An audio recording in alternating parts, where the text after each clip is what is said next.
Mon meilleur ami de 25 ans a perdu un parent il y a 1 an et demi, ce qui l'a conduit à une crise de santé mentale. Elle, un groupe d'amis a ramassé les marques de trucs. Il va beaucoup mieux maintenant qu'il est en thérapie, mais il a traversé beaucoup de choses. Ce qui a compliqué les choses, c'est ma fiancée de 25 ans.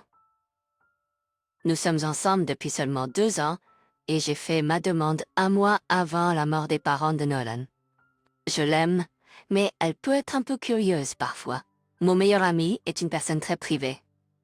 Elle sait qu'il s'est passé quelque chose pour lui, mais elle ne connaît pas les détails de ce quelque chose. Elle ne le saura probablement jamais. Mais parce qu'elle est souvent avec mes amis et moi, car nous vivons dans la même maison, elle entend des bribes de l'histoire et en demande plus d'informations. J'essaie de gérer cela au mieux. Par exemple, je sors de la pièce pour des conversations téléphoniques spécifiques, mais il peut encore être difficile de limiter la discussion à ce sujet parfois. Donc, si nous devons en parler et qu'elle est là en personne, nous parlerons de la situation de Nolan sans donner de détails. Nolan passera également chez moi le soir quand il ne peut pas dormir. Ça n'arrive pas tout le temps, seulement 2 fois par mois. Il m'enverra un texto ou m'appellera en disant qu'il est dehors et je m'assierai avec lui et peut-être fumer un peu. Puis il rentrera chez lui. J'attendrai jusqu'à ce que je sache qu'il est rentré en sécurité. Ma fiancée déteste ça. Elle prétend que les appels téléphoniques la réveillent toujours, mais ce n'est pas le cas. Elle se réveille juste pour aller aux toilettes pendant que je suis dehors, et elle s'inquiète quand je ne suis pas au lit. Cela nous amène à hier soir. Nolan est passé, et quand je suis rentrée à l'intérieur, ma fiancée a dit qu'elle mettait fin à cela. Elle a dit que tout ce manège la rendait paranoïaque. Elle ne se sent pas en mesure de me faire confiance correctement ou de faire partie de mon groupe d'amis sans connaître les détails, et elle pense que Nolan doit arrêter de compter autant sur moi. Je lui ai dit que peu importe que nous soyons mariés, en couple ou quoi que ce soit, elle n'aurait jamais aucun droit sur le traumatisme de mon ami, et elle ne pourrait jamais m'ordonner quoi que ce soit à ce sujet. J'ai également dit que la santé physique réelle de quelqu'un est plus importante que son confort. Elle a évidemment été blessée par cela et est allée chez sa mère après le travail aujourd'hui. Il est presque l'heure du matin et elle n'est pas rentrée. D'entrée. Suis-je l'idiot? Elle sait que Nolan a perdu un parent. Elle ne connaît pas les conséquences au-delà de la déclaration selon laquelle Nolan a eu une crise de santé mentale. Oui, il m'a expressément demandé de ne pas le dire à elle. Nous ne parlons pas constamment de cela devant elle. Je donne des exemples sur l'année et demie écoulée. De plus, Nolan ne vête. Il vient chez moi pour traîner. Voici la chose, mec. Ta fiancée va être la personne la plus importante de ta vie. Ton partenaire. Et bien qu'il soit vrai que c'est à Nolan de décider ce qu'il partage et avec qui il le partage, il semble que tu l'exclus de la situation à un degré problématique. Tu n'es pas le thérapeute de ton ami. Si mon partenaire se levait fréquemment la nuit parce qu'un ami non mutuel avait besoin de réconfort plusieurs fois par mois, cela finirait par me déranger si je n'étais pas au courant. Et apparemment, Nolan ne lui a même pas laissé l'occasion de le connaître à travers des conversations légères ou quoi que ce soit.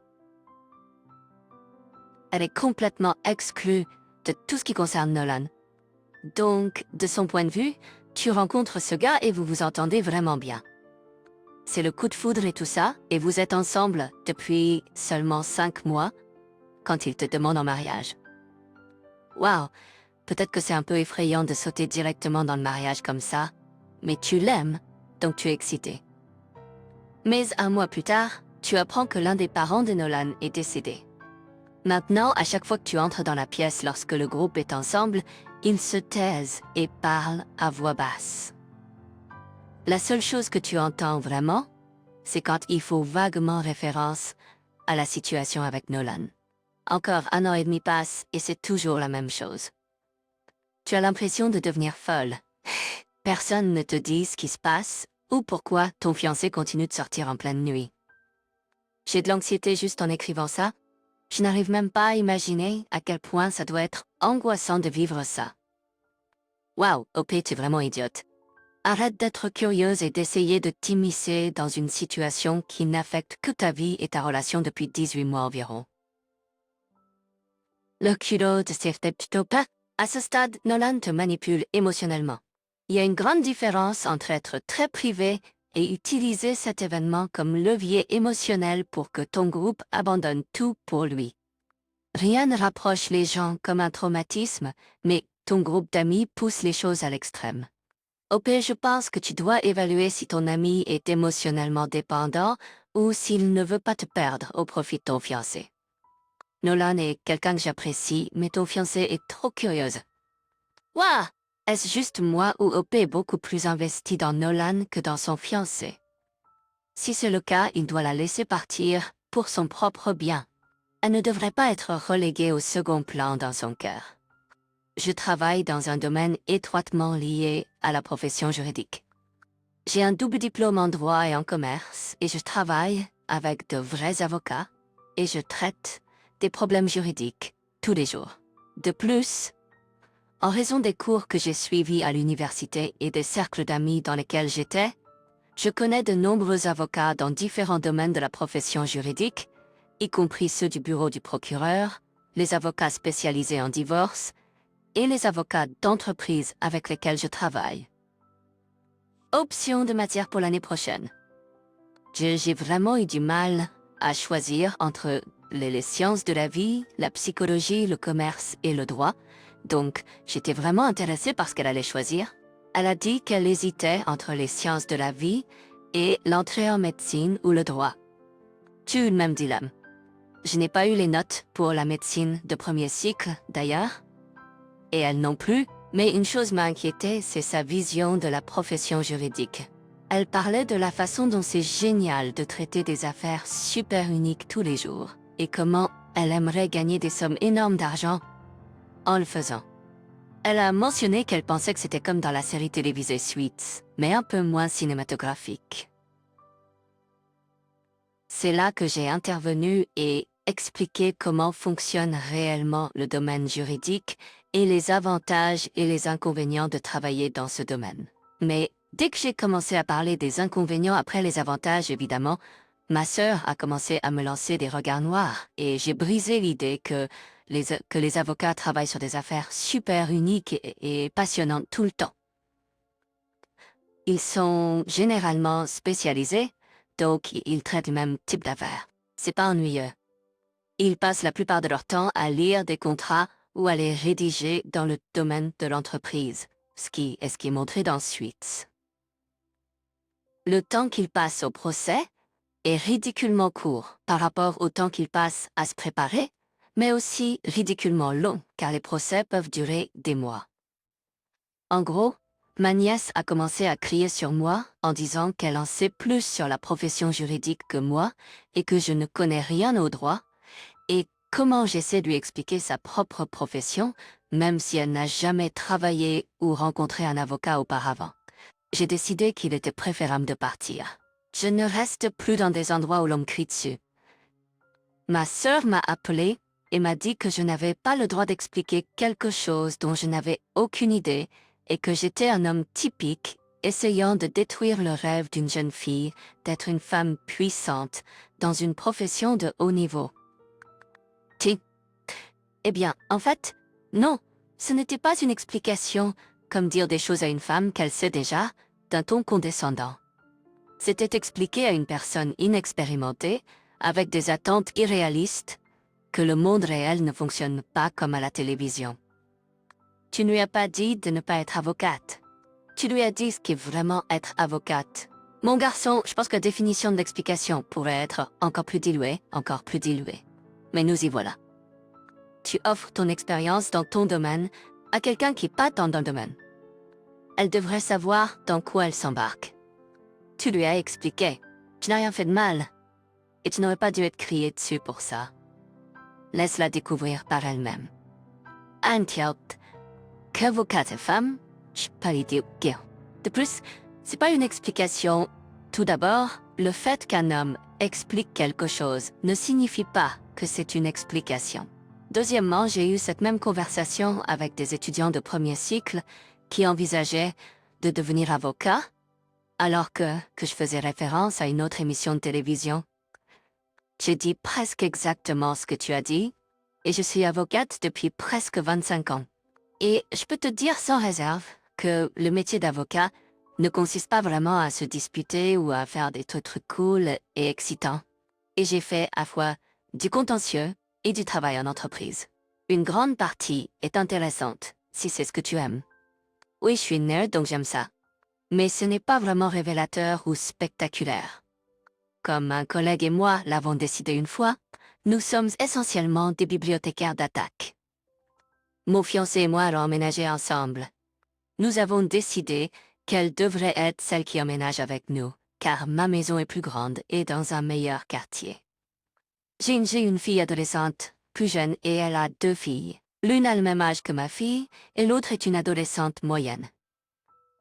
J'habite dans une maison avec 2 chambres. Il y a quelques années, j'ai fini le sous-sol et j'y ai ajouté une salle de bain, et je l'ai donnée à ma fille. L'autre chambre est mon bureau, que je priais de transformer en chambre pour les filles de ma fiancée.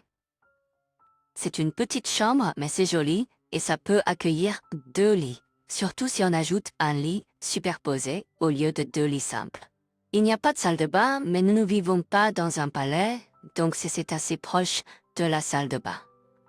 Mon fiancé et moi avons parlé de la situation des chambres, et nous ne semblons pas pouvoir nous mettre d'accord sur quoi que ce soit.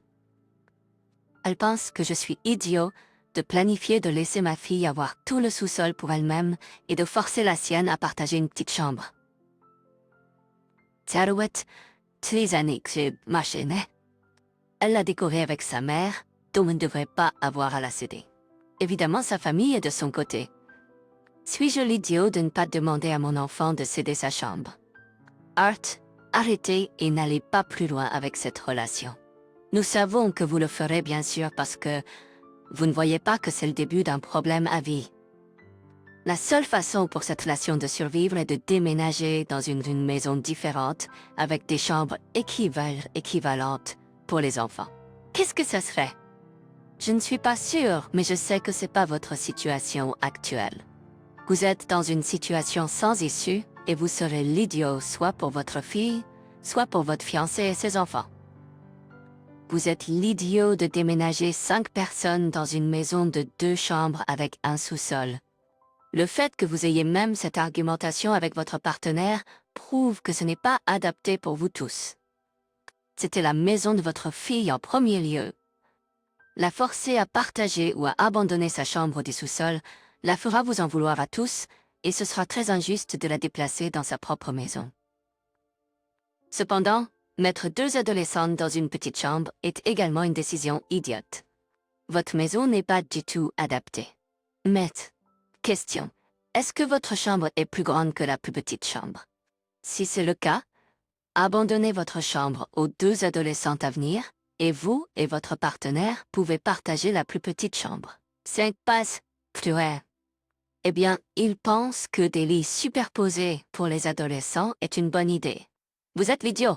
Vous pensez que votre fille ne devrait pas abandonner sa chambre, mais ces filles abandonnent déjà leur chambre et leur maison. Vous devenez tous une seule famille et aucun des enfants ne choisit cela. Par conséquent, les forcer ne créera pas une relation positive entre eux. J'ai 23 ans et ma nièce est une adolescente. L'année dernière, mon frère et ma belle-sœur l'ont transférée dans une école privée car elle était victime de harcèlement et est passée d'une élève A à une élève F. Mais même après 1 an, elle continue d'échouer. Je savais ce qu'elle traversait. J'avais eu des expériences traumatisantes avec mon premier patron, et même quand j'ai démissionné, le stress post-traumatique de cela m'a coûté mon prochain emploi aussi. Un jour, elle m'a appelé bouleversée à ce sujet et je lui ai dit que je pouvais comprendre. Mon premier patron était un terrible tyran qui m'a vraiment blessée et marquée. Et pendant des années après avoir démissionné, j'étais aussi bouleversée que si c'était arrivé hier. Je passais mes nuits à me demander s'il avait raison ou si je le méritais d'une certaine manière. J'ai demandé si c'était ce qu'elle ressentait. Elle a dit oui et voulait savoir comment faire pour que ça s'arrête. Je lui ai dit que j'avais commencé à le considérer comme mort pour moi. Je n'aurais plus jamais à le revoir. Pour tout ce que je sais, il pourrait vraiment être mort, mais ça n'a pas d'importance. Dans mon cœur, il était mort depuis longtemps. Elle a dit qu'elle ne savait pas comment faire ça. Ils ne sont littéralement pas morts. J'ai dit que ça pourrait sembler un peu wou-wou, mais il y avait une idée que mon thérapeute avait qui m'a vraiment aidé: brûler les choses qui rappelaient de mauvais souvenirs. Elle voulait essayer, et mon frère a dit que ça lui allait. Alors elle a mis tout ce qui lui rappelait les intimidateurs dans une boîte. Et si c'était en ligne, elle m'envoyait un lien et je l'imprimais. Puis un soir, elle a passé en revue sa boîte chez moi près de mon foyer, et nous avons beaucoup parlé de chaque chose et des souvenirs dont elle avait besoin de se libérer avant de les brûler. Après, j'ai lu un peu d'écriture que je partagerai ici pour plus de contexte plus tard. De la poussière à la poussière, de la cendre à la cendre. Tout ce que l'univers nous donne, il le reprend avec le temps. Tu as reçu une douleur que tu ne méritais pas, et tu la portes avec toi depuis. Il est temps de se partir. Cette boîte où tu as rassemblé ta douleur n'est plus que des cendres. Le vent les dispersera jusqu'à ce qu'il n'en reste plus aucune trace. Laissons le nom de l'intimidateur reposer dans ton cœur, que ce soit la dernière fois que leur nom soit prononcé, si c'est ton souhait. Cette nuit-là, elle m'a remercié pour tout, et cela était cathartique. Elle m'a aussi demandé si elle pouvait garder ce que j'ai écrit, et j'ai dit oui. Elle a raconté à quelques amis à l'école ce que nous avions fait, et l'administration de l'école a entendu et s'est inquiétée. Certaines choses ont été sorties de leur contexte. L'école a appelé sa mère, ma belle-sœur, et elle a fouillé ses affaires et a trouvé ce que j'ai écrit, et elle m'a appelé, m'accusant littéralement de faire de la sorcellerie. Ce à quoi j'ai honnêtement ri, parce que si j'étais une sorcière, je ne serais pas ici en train de te parler. Je ne serais pas si fauchée. Elle était furieuse et a dit que je faisais des blagues, alors que j'avais vraiment dépassé les limites, n'étant pas sa parente, et que c'était totalement inapproprié de ma part de donner le conseil qu'ils sont morts pour moi à une enfant à propos d'autres enfants. Mon frère était d'accord avec elle. Suis-je l'idiot pour le conseil que j'ai donné? Et ai-je dépassé les limites? Pas l'idiot. Comment est-ce que tout ce que tu as fait est considéré comme de la sorcellerie? Tu donnais un conseil solide et tu as aidé ta nièce. Ta belle-sœur est juste en colère que tu aies mieux aidé ta nièce qu'elle. Cependant, tu devrais dire à ta belle-sœur que si elle serrait ses perles plus fort, elle se lancerait dans le territoire de l'asphyxie érotique. Et l'école pourrait ne pas approuver ça. Personne à l'école n'a-t-il jamais vu le film Clueless? Ou l'une des millions de fois où les gens brûlent des choses qui ont de mauvais souvenirs. C'est pas un concept terriblement unique. De plus, ta nièce a fait appel à toi pour de l'aide et tu as fait de ton mieux pour la soutenir. Il aurait probablement été intelligent de vérifier avec ton frère et ta belle-sœur après coup, mais rien de ce que tu as fait n'a mis ta nièce en danger ou n'a sapé leur rôle de parents. Ses parents ont eu toute leur vie pour la protéger des intimidateurs, et ils ont échoué. Alors c'est ta tante de venir à la rescousse. De plus, l'école et ses parents se soucient plus de la sorcellerie que de l'intimidation. Cela devrait te dire beaucoup sur leur caractère. Ma belle-fille de 45 ans, qui est presque adulte, est une cuisinière phénoménale. Je parle de sauces pour pâtes faites maison, de pâtisserie à partir de zéro et parfois d'épices importées.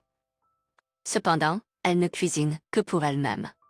Elle a été d'accord pour cuisiner quand je lui demande de le faire pour nous, mais seulement à de rares occasions. Lorsque nous sommes tous occupés et que nous avons besoin de soirées cuisine maison et que nous ne pouvons pas tous nous asseoir autour de la table, on peut sentir son pesto à l'ail fait maison ou son sauté végétarien au teriyaki dans toute la maison, et ça devient irritant. Nous lui achetons les ingrédients qu'elle utilise rapidement et elle ne prépare jamais de repas à partager. Je commence à m'énerver, alors je lui ai demandé plus tôt ce soir si elle pouvait commencer à faire le dîner pour nous plus souvent. Je n'ai pas dit tous les soirs. Elle s'est énervée et a répondu avec insolence en disant qu'elle est submergée par les devoirs, son stage et ses commissions. Elle est une artiste très talentueuse et qu'elle ne peut pas nous surveiller parce que nous n'avons jamais appris à cuisiner. Elle prétend que ses préparations de dîner sporadiques sont un plaisir quand elle en a l'envie, et qu'elle ne peut pas être tenue de trouver quelque chose de nouveau et de frais tous les soirs. De toute façon, elle le fait pour elle-même, alors pourquoi pas pour nous tous? Alors je lui ai dit de faire la vaisselle et d'aller dans sa chambre. Elle a fait la vaisselle et est partie en claquant la porte, et n'est pas revenue depuis. Ma femme pense que je suis l'idiot ici, mais je pense que je suis dans le droit. Et que elle vit sous mon toit, ne paie pas de loyer et cuisine déjà tous les soirs pour elle-même. Pourquoi une enfant mineure cuisine-t-elle tous les soirs pour elle-même en premier lieu? Elle a un emploi à temps plein, l'école, plus un emploi à temps partiel et un stage. Et c'est une enfant. Mets-toi en cuisine, mec.